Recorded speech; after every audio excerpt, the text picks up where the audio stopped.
మాంజిలో MP గారు Shri D Charan గారు కార్యక్రమానికి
ప్లాట్లను సందర్శించడానికి ముందుకు కదులుతున్నారు. వారితో పాటుగా తెలంగాణలో కూడా అభివృద్ధి కార్యక్రమాలను చేపడుతూ మరింతగా సున్నితంగా దేశంలోనే ఉన్నత స్థితికి చేరుకోవడానికి ప్రణాళిక. అదేవిధంగా వకీల్ భీమయ్య గారు, శ్యామలాదేవి గారు, వేదావతి గారు, సుఖదాదేవి గారు ఈ కార్యక్రమంలో ప్రజల పక్షాన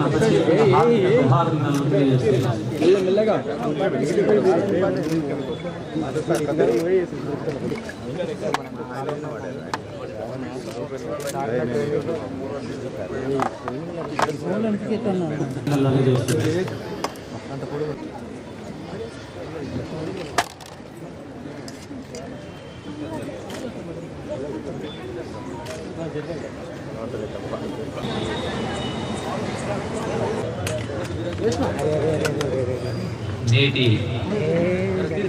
78వ స్వాతంత్ర దినోత్సవ సంబరాలు జరుపుకుంటున్న సందర్భంగా ఆసీనులైనటువంటి స్వాతంత్ర సమరయోధులకు జిల్లా కలెక్టర్ విజయ్ ఇందిరా బోయి గారికి, గౌరవ పార్లమెంటు శ్రీమతి డి కిరణ్ గారికి, గౌరవ శాసనసభ్యులు ఎన్ఎం శ్రీనివాసరెడ్డి గారికి, గౌరవ శాసనసభ్యులు మసూన్ రెడ్డి గారికి, అలవాట్లకు లోనవుతా ఉన్నారు.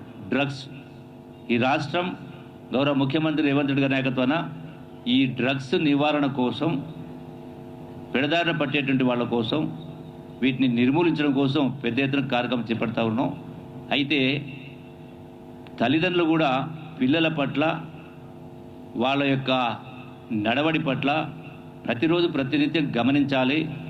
అటువంటి అలవాట్లకు దూరం అయ్యే విధంగా వాళ్ళు శ్రద్ధ తీసుకోవాల్సిన అవసరం ఉంది. దీనికోసము త్వరలోనే ఈ యొక్క చైతన్యం పరచడం కోసం జీవన విధానాన్ని, ఒకనాటి విలువల్ని, జీవన విధానాన్ని పరిపుష్ట చేయడం కోసం, వాటిని పునరుద్ధరించడం కోసం ఈ యొక్క కవుల్ని, కళాకారుల్ని, అందరినీ కూడా మేధావుల్ని సమీకరించి ఒక సంఘటిత శక్తికి ఏర్పాటు చేసి రచనలు, ఆటపాటలతో ఈ ప్రజల్ని చైతన్యం చేయడం కోసం అన్ని వర్గాల ప్రజల్ని కూడా సంఘటన చేస్తూ, అందరినీ భాగస్వామ్యం చేస్తూ ఈ యొక్క వాతావరణాన్ని పూర్తిగా మార్చడం కోసం ఈ యొక్క కల్చరల్ శాఖ ద్వారా మా వంతు ప్రయత్నం చేస్తామని చెప్పని జిల్లా వాసులకు, రాష్ట్ర ప్రజలను కూడా విజ్ఞప్తి చేస్తూ, అట్లాగే టూరిజం సంబంధించి కూడా ఒక విజ్ఞప్తి చేస్తూ ఉన్నాను. పాశ్చాత్య దేశాలలో ప్రతి ఉద్యోగి, ప్రతి వ్యక్తి కూడా వారానికి 2 రోజులు వాళ్ళు ఉన్న ప్రాంతాల్లో కావచ్చు, దేశాల్లో కావచ్చు పర్యటిస్తూ టూరిజం గడుపుతారు. మన దేశానికి సంబంధించి కనీసం వారానికి 2 రోజులు కాకపోయినా నెలకు 1 రోజైనా నెలకు ఒక్కరోజైనా ప్రతి వ్యక్తి కూడా ఈ యొక్క నెలకు ఒక్కరోజైనా గడపాల్సిన అవసరం ఉంది. ఎందుకంటే ఆహ్లాదం కోసం, కొత్త ఆలోచన రావడం కోసం, ఆరోగ్యం కోసం గడపాల్సిన అవసరం ఉంది. ఈనాడు గ్రామీణ వాతావరణమైనా పట్టణాలైనా కొంత మార్పు రావాలంటే ఇది ఎక్కడి నుంచి మొదలు కావాలంటే మా నుంచే మొదలు కావాలి. కాబట్టి మంత్రులు, శాసనసభ్యులతో సహా ప్రతి నెలలో ప్రతి వారంలో ఒక నూతన కార్యక్రమం చేపట్టి మరి ఈ యొక్క టూరిజం కూడా ప్రోత్సహించే కార్యక్రమం చేయాలని చెప్పి విజ్ఞప్తి చేస్తూ, టూరిజంలో భాగంగా ఈ పాలమూరు జిల్లాకు సంబంధించి కూడా పెద్ద ఎత్తున ఎక్కడెక్కడైతే అవకాశాలు ఉన్నాయో, నీటి వనరులు ఉన్నాయో, గొప్ప దేవాలయాలు ఉన్నాయో, అట్లాగే అటవీ సంపద నల్లమల ఫారెస్ట్ ఉందో, వీటన్నిటిలో కూడా ఈ యొక్క టూరిజం డెవలప్ చేస్తూ ఈ యొక్క పాలమూరు జిల్లా కూడా అత్యంత ప్రాధాన్యత కార్యక్రమం చేసి అందరూ భాగస్వామ్యం చేసే కార్యక్రమం చేస్తామని చెప్పని మీ అందరికీ సవినయంగా విజ్ఞప్తి చేస్తూ, జిల్లా అభివృద్ధిలో భాగస్వాములైన ప్రజలకు, ప్రజాప్రతినిధులకు, అధికారులకు, శాంతి భద్రత నిర్వహణకు అహర్నిశలు కృషి చేస్తున్నటువంటి పోలీస్ యంత్రాంగానికి, వైద్యులకు, పారిశుద్ధ్య కార్మికులకు, పత్రికా విలేకరులకు మరియు ఎలక్ట్రానిక్ మీడియా సిబ్బందికి నా హృదయపూర్వక ధన్యవాదాలు తెలియజేస్తూ, జిల్లాను అభివృద్ధి పథంలో నిలపడానికి మీ అందరి సహాయ సహకారాలను కోరుతా ఉన్నాను. మీ అందరికీ హృదయపూర్వక నమస్కారం తెలియజేస్తూ అందరూ భాగస్వాములు కావాలని చెప్పని విజ్ఞప్తి చేస్తూ సెలవు తీసుకుంటున్నా. జై హింద్, జై భారత్, జై Telangana. Thank you very much.